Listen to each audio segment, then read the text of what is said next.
Hello, everyone. Welcome to CXO Spice. CXO Spice is a platform for thought leaders to share their point of view on innovation and explain how to make it happen in real world. Today is a special edition in honor of our partnership with Global Cybersecurity Association, where I serve as the vice chair on the board. Our topic today is boosting board cyber literacy. We have two very special guests today. The first special guest is Ralph Ward, a board expert and publisher of Boardroom INSIDER. Our second special guest is Martin Tang, chairman of Global Cybersecurity Association. Hello, Ralph and Martin. Welcome to CXO Spice. So, Ralph, how did you become a board expert? And then tell us more about your journey to Boardroom INSIDER. Well, I began editing the Corporate Board magazine over 30 years ago now. The Corporate Board magazine is an international journal on corporate governance. In the late 90s, I added to that. I'm still the editor of the Corporate Board. I added my own publication, Boardroom INSIDER, to look more at the nuts and bolts of boardsmanship instead of the 30,000-foot level governance issues here. How do boards operate? How do they function? How can they do it better? I published 6 books in the subsequent years on the topic. I do quite a bit of speaking and training in the US and overseas on board topics.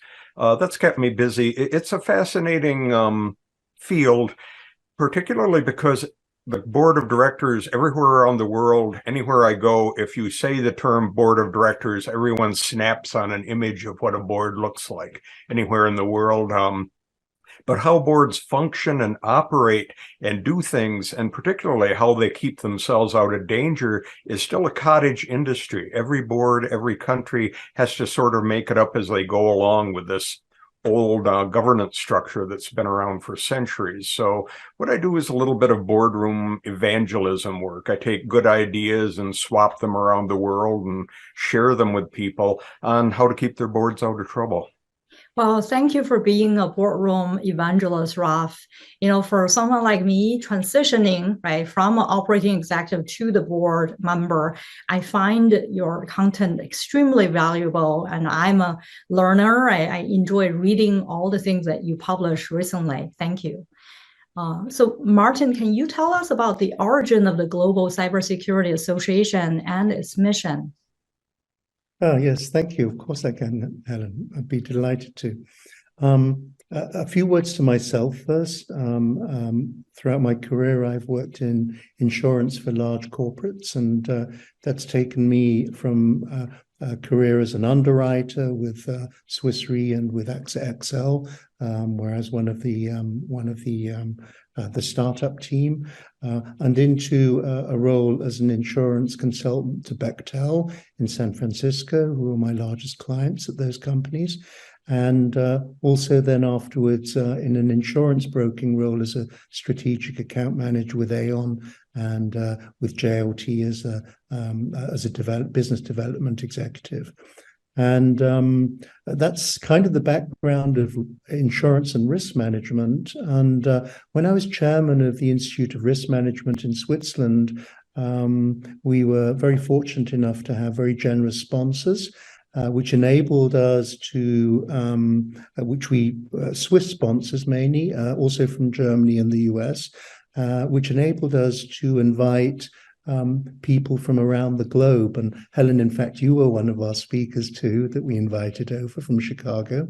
And we are fortunate to have people also from the UK, from Trend Micro, Rick Ferguson, who's very well known, and several other people. And we found actually that it was very interesting because I used to travel a lot to the UK, to Germany and around Switzerland. And I found that in each of those markets, there was very much a domestic view on the topic of cybersecurity. And we're going, well, actually, when you're going to get hacked in Switzerland, it's probably not going to be Swiss hackers that are going to be hacking you. They're going to be in a different part of the globe. So you actually need to be aware of the hacking strategies all around the world and not just in your country.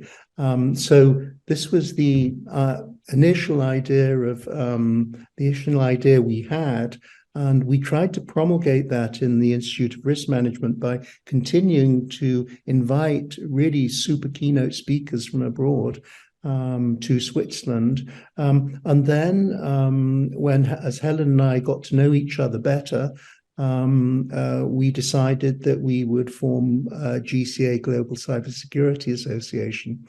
We were super fortunate to be able to draw on many people to join our board, and we were delighted at the reception that we had.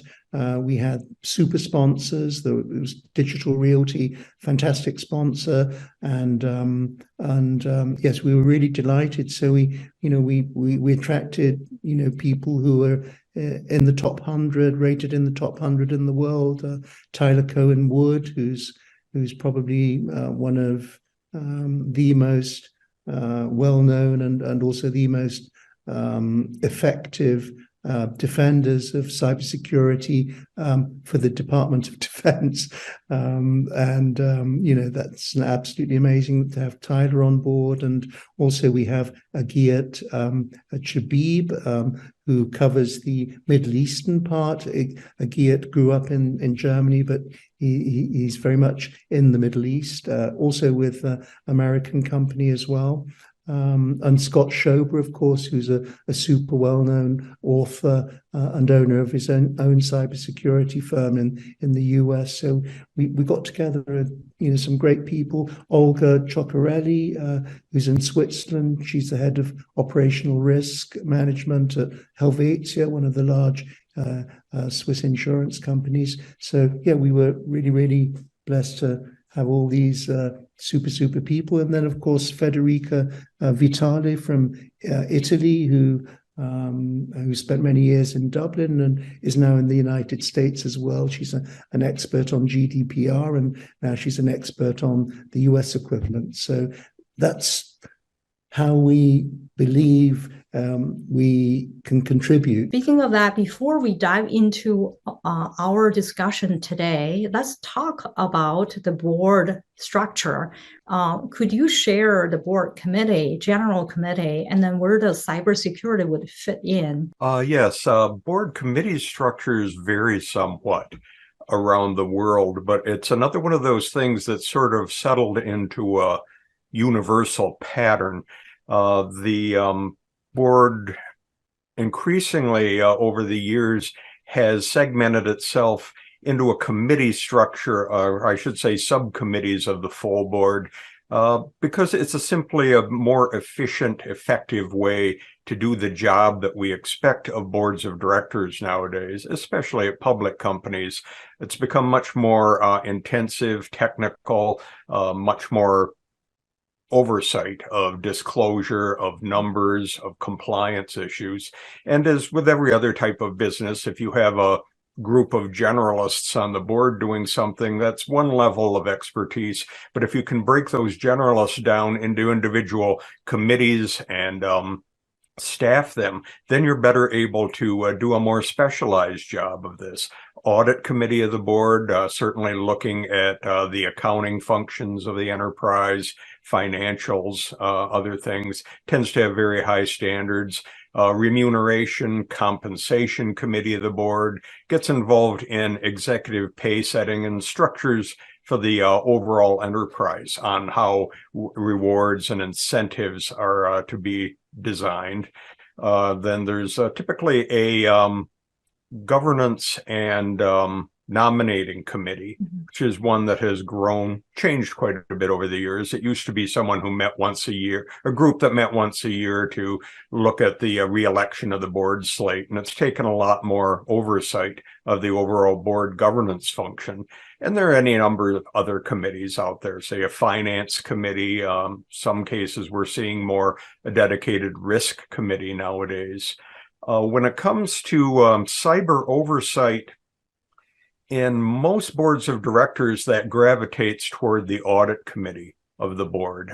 They're independent. They have expertise. It's sort of the platinum level of committees on the board of directors. And unfortunately, it's sort of the kitchen junk drawer of the board of directors, as I tell people. If you have some new mandate that comes along, some new need, you're not quite sure where to put it on the board. Well, let's put it on the audit committee. We'll shove it in there like a kitchen junk drawer for something that you know you might need someday, but you don't know what to do with.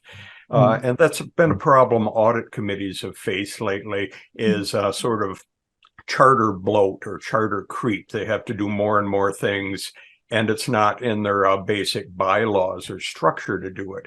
Cyber has tended to be one of those, but again, if you're looking at something that a committee that looks closely at compliance, disclosure, strict legalities, and accounting and audit functions, that's usually the natural home for cyber oversight on the board nowadays. Thank you, Ralph. And I noticed that some of the private board don't even have committees, right? For them, what's your recommendation for them to improve their risk management?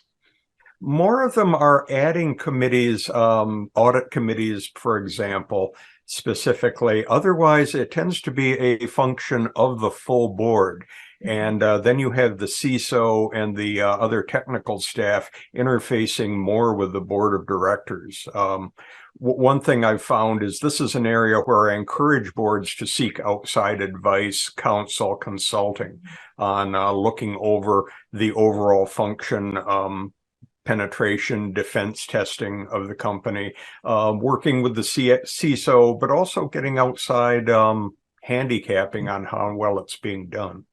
Makes sense. So what's the difference, right? Talk about the difference between cyber protection and cyber resilience and why the latter is more important. Well, cyber protection has basically a lot to do with what the responsibilities of the CISO, which have very much to do with cyber hygiene. So making sure that everything is up to date, making sure that you have the latest technology, making sure that you have a system which ensures, and you mentioned this earlier on, Ralph, external advice, external consultants. There are certain areas of your cyber protection program which are super critical, and these need to be monitored. So they will be monitored ideally by your team in-house. They will be monitored also by an external consultant. And sometimes, depending on the process involved, it's good to have a second external consultant to monitor the work being done by the first external consultant, because cybersecurity is so critical and so key. And it's not just one company one set of hackers that may be attacking you. You may have 5, 10, 15, 20, 50 hackers attacking you at the same time. So it's really good to have outside opinion also, because the more you in-source, the more you look at things only from one perspective. You need multiple perspectives, you need multiple global perspectives, and you need multiple perspectives and diversity coming from many different companies. Those are my thoughts on cyber hygiene. In terms of cyber resilience, this basically has to do with the way the company will react to a cyber incident. And this has to do a lot. I think probably the nicest expression of this I heard I was invited to an in-house event on resilience, one of the large Swiss pharmaceutical companies, life science companies, and the theme of the day was a tennis ball, and written on it was "Don't crack, bounce back." And each participant got this tennis ball, and written on it were those words, don't crack, bounce back. And that's all what resilience is about. It's about when you get a massive attack, you bounce back. So all your departments come together, all the critical departments who are key in a situation where you have this emergency event of a cyber attack. You may not be able to sell things on the computer. You may be in online retail sales. everything that is happening with the company depends on the way you respond to this cyber attack. And this can affect your sales really, really dramatically. So do you have a good incident response plan? How often have you been training your teams, from all the different disciplines, not just cybersecurity, not just the CISO's team, but also the legal team, how they present things, also PR, all the different teams involved. They have to work together coherently and on a team-based approach to be able to drive the best response to this so that they can bounce back as quickly as they can and resume normal operations and their normal sales. Thank you, Martin. If I heard you right, in taking more proactive approach, collaborating across functions is really important, because cybersecurity is a team sport. It's not just a CISO's responsibility. Absolutely, and this is actually also an area. That there's been a lot of talk in the business in cybersecurity about girl power, and I actually don't believe. I'm not a believer of girl power. I am a believer in women having a very central role, though, in cyber resilience, because women have much stronger social competence typically than men do. And so in this joint response, which involves all the disciplines of the company, getting together and bouncing back, women play a very good role because of their high social competence, making sure that there are no differences between the different departments as you work together to achieve the common goals. So I'm very much in favor of having women participate in this effort because of their high social competence. Well, that's why you have 5 board members are all women on our board. Yes. Thank you. Yes, well, that's exactly. a good segue for our next question. What steps do best practice boards take to safeguard companies and themselves from cyber attacks? And how does this vary between North America and the rest of the world? Ralph, I'll let you lead this one. It's a good question, and it's valid. I've been tracking best practice on how boards are dealing with these changes here in the U.S., particularly SEC requirements on disclosure when it comes to board cyber abilities, and competence is going to be driving this. And there are various approaches. The standard advice I have seen, and this is something that tends to go at the public company level, is to add a CISO to your board of directors. And I don't really see that being that practical yet. Boards still have a little bit of clubbiness and titles. They want people who are C-level and not CISO, but chief executive officer, CFO, retired from the point position here. There's still a little bit of pushback on that. I am seeing it happen, but it's not taking off as quick as it could. What I'm seeing is an emerging best practice, though, in looking at board structure and board refreshment, is going through the full vitae that the members have in various aspects of cyber, of data management, of security, of the legal aspects involved here, and picking people with a portfolio, some aspect of this, because as you're aware, Martin, pointing out someone as being the cyber expert is not really a very valid thing to do. It's such a broad field. There are so many aspects, so much technology. One person doesn't know everything. So you take a boardroom approach of saying one person shouldn't have to know everything, but each member of the board should be able to bring some specific background in oversight of this, in dealing with the technology, dealing with the legalities involved with it. Bring that to their vitae. I would, if I were doing a disclosure on a board, would feel a lot more comfortable pointing out items on the resumes of each member of our board. And one aspect of cybersecurity, cyber resilience, overall data management, AI, as individual pieces rather than just pointing at one member and saying, this is our secure or our cyber expert on the board. That's kind of dangerous. And that also tends to drive up the quality of the board questioning and intelligence on this factor.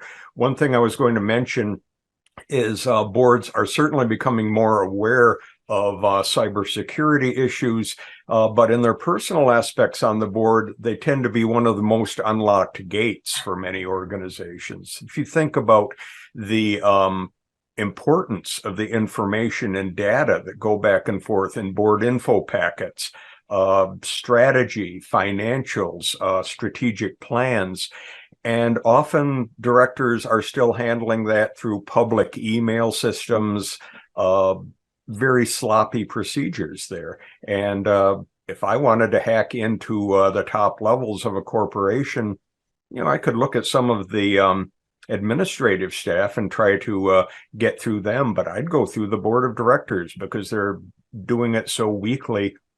It's an easy way to get right to the top. So having broad-based cybersecurity skill on the board of directors ups everyone's game on that. They're more likely to use secure platforms, board portal systems, which have become a lot more important part of governance now and have very ironclad security. All of these things that ups the board's game overall. You're right on, Ralph. And Love that. yeah, I love that. Those are very practical advice as well.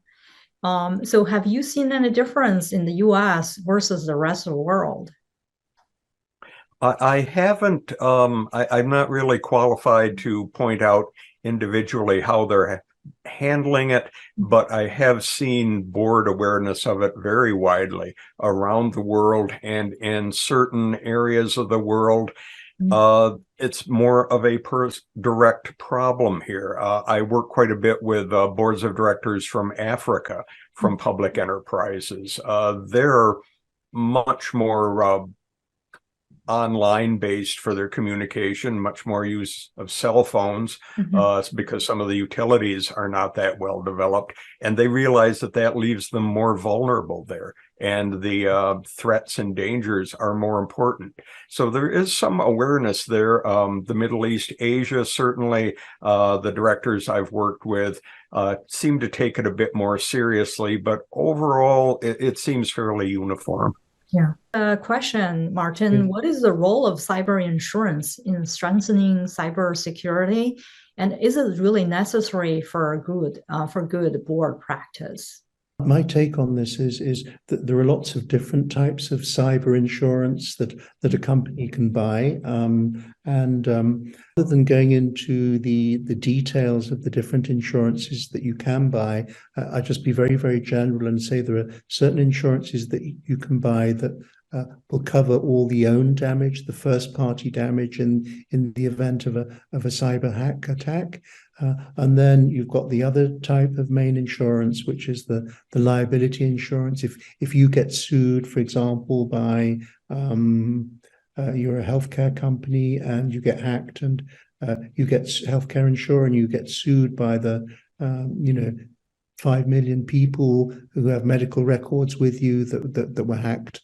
That's the sort of liability, third-party liability insurance that you need. But aside from the different types, fundamentally, cyber insurance does strengthen your cybersecurity. In the first place, you have the financial protection there, which is a buffer so that any unforeseen losses will be handled and will be reimbursed by the insurance company. The second is that if the attack is insured, you are guaranteed the very best loss adjusters, cybersecurity incident loss adjusters. All the major insurance companies like AIG and AXA XL and Zurich, they hire the very best loss adjusters, so you can be guaranteed these people are always there, and if you're working with major insurance companies, these people will always there and will respond quickly and effectively, and in the interests of both the insurance company and yourself. If you have a very good relationship with the company and you have a lot of lines of business with the company, this will even further enhance the result, because the company, because of the broadness and the depth of your relationship and the numbers involved, will settle more in your interests, or be more prepared to do compromises than if not. Thirdly, it strengthens cybersecurity because of the extensive underwriting processes employed by insurance companies nowadays. In the old days, when there were much fewer cyber attacks and cyber hacks, the premium was very low. And of course, over the last 10 years, the premiums have skyrocketed, multiples. And so insurance companies are very careful now to go into their own risk management and really go through very, very stringent underwriting processes, assessing vulnerabilities. And what they do is they have a good guy credits and bad guy credits. And so if you're doing all the right things at the cybersecurity hygiene level or at the cybersecurity resilience level, you're going to get a lot of good guy credits, which will keep your premium down. If, on the other hand, you're not doing those things, then you're going to get lots of bad guy credits and your premium is going to be super, super high. So it will then be a motivation for you to actually adjust and improve your own cybersecurity. Obviously, there are certain companies that have just such extensive investment in cybersecurity that there's little that an external company can offer them. But nowadays, the insurance companies are getting so big and they've got such big bets on cybersecurity insurance that that's getting less and less the case. It really is necessary for good board practice to have insurance. There's Marsh & McLennan published a study in 2021 whereby they compared the uptake for cyber insurance between 2016 and 2020, and the insurance uptake went from 26% up to 47%, which is where it is in 2020. So if you have a massive cyber attack and you're a large corporate and you don't have insurance, you're not going to be looking too good. And, you can expect a lot of litigation as a result of that. Wow, that's really important, right, for companies to be aware and understand. Thank you, Martin. Mm-hmm. Let's switch gear a little bit, Ralph. Can you explain the new SEC cybersecurity rule, right, was proposed in March 2021 for public boards, but is there any impact on private boards as well? I can't get too much into the specifics of the SEC proposal because it is still a proposal at the talking stage. Basically, it goes into disclosure of cybersecurity expertise and protections within the company, and it does include the board of directors' expertise.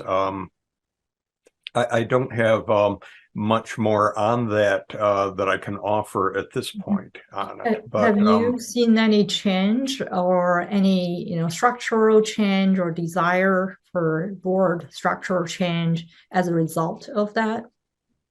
Yes, because the disclosures factors that will be looked at are not just expertise.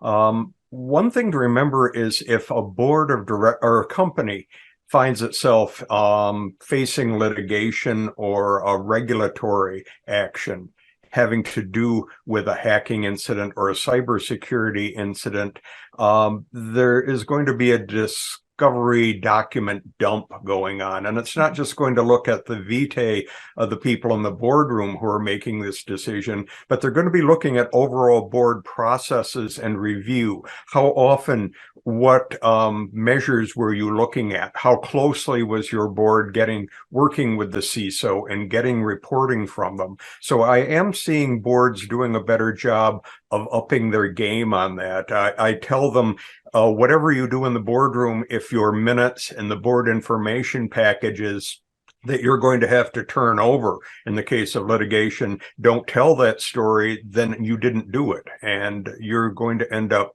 facing the liability issues because of that. One thing that I am seeing is the relationship between the CISO, information security, or general tech staff and the board is improving. It's for some years, it's been kind of like a Dilbert cartoon. You have this young techie guy with a man bun and piercings coming in talking to a room full of 50-something old white guys who have no idea what he's going into with all of these initials and acronyms, and all they come away from it is that he wants a bigger budget. CISOs are reaching out and are doing a better job of putting information into a board usable format. These are intelligent business people, but they're still lay people on this topic. So I'm seeing info staff and also company secretaries and legal working on making board reports and information more user-friendly on this, much more use of dashboard indicators, making things shorter, punchier, telling specifics on here's the number of attempts that have been made, here have been the results, all of the things that, Martin, you would know are the medians that the info security staff is looking at, making it more board usable. And boards, as I said, are adding the expertise broadly on the board. So we're having more of a meeting of the minds. CISOs know that they need to pitch this in a way the board can use, and the boards are taking it more seriously and learning the language themselves. Yeah, thank you, Ralph. That's very helpful. I did notice the difference between public and private board. I think public company tend to pay more attention to cyber risk than the private, especially mid-cap or small mid-cap companies. Part of because of affordability, or is that what you've seen in the boardroom? The problem there is that with smaller companies, mid-caps, private companies, it's sort of a black hole for best practice and standards. I've been working in this field for decades, and I get lots of good information, surveys, and studies on what the Fortune or the FTSE 500 are doing on board actions, compliance, pay. When you get below that level, it gets much more anecdotal, and it's simply hard to know what they're doing, who's doing it well. Younger companies in the tech sphere sector, they may be private, they may be startups, but this is their nuts and bolts. They know how to handle this, and they tend to take it much more seriously and do it very well. The people that are on their board from the venture capital sphere, investors, founders, they know this stuff. So they know what questions to ask, and they take it much more seriously. Yeah, well said. Let's talk about CISO, right? How can they better align their discussion of cybersecurity with the board? Basically learning to tell their story in a more effective way. And as I said here, better use of dashboard reports, graphic reports, boiling information down, very long multi-page reporting information simply isn't going to work for the board of directors. And we've been seeing a lot of pushback at the board level on that. Tell me a story here in ways that I can use as an intelligent business layperson. If staff isn't doing that, then it's the staff's problem. We know the old saw is true. If there's a communication breakdown between the boss and the employee, it isn't going to be the boss's problem. It becomes the employee. And it's that way with the information technology as well.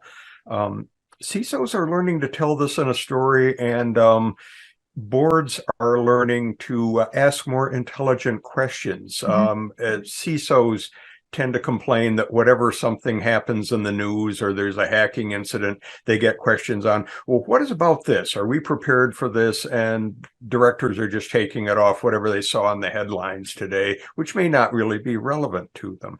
It's becoming more important.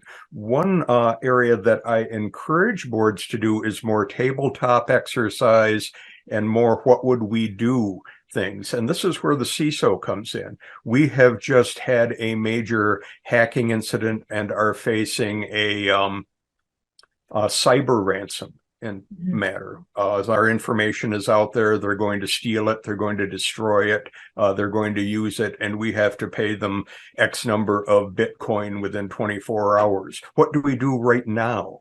And having a board plan of action for dealing with that, coming up with policy, justifying it. What do we do right now in these situations? And boards haven't been traditionally very good at being ready to jump on some of these very fast moving issues. Training for the board, dedicating 15 minutes in the board meeting for mini sessions on this or that aspects from the info staff, from the CISO, and also putting this up as online content and requiring the boards to do a sort of continuing education process of it. Yeah, I think, Rob, you actually you have an article about the 4 steps to building board cybersecurity, right? It was very insightful. So let's talk about, the last question here is, what are the steps can boards take to boost their cyber literacy? Let's start with you, Rob. Yeah, the point Martin raised was a good one here.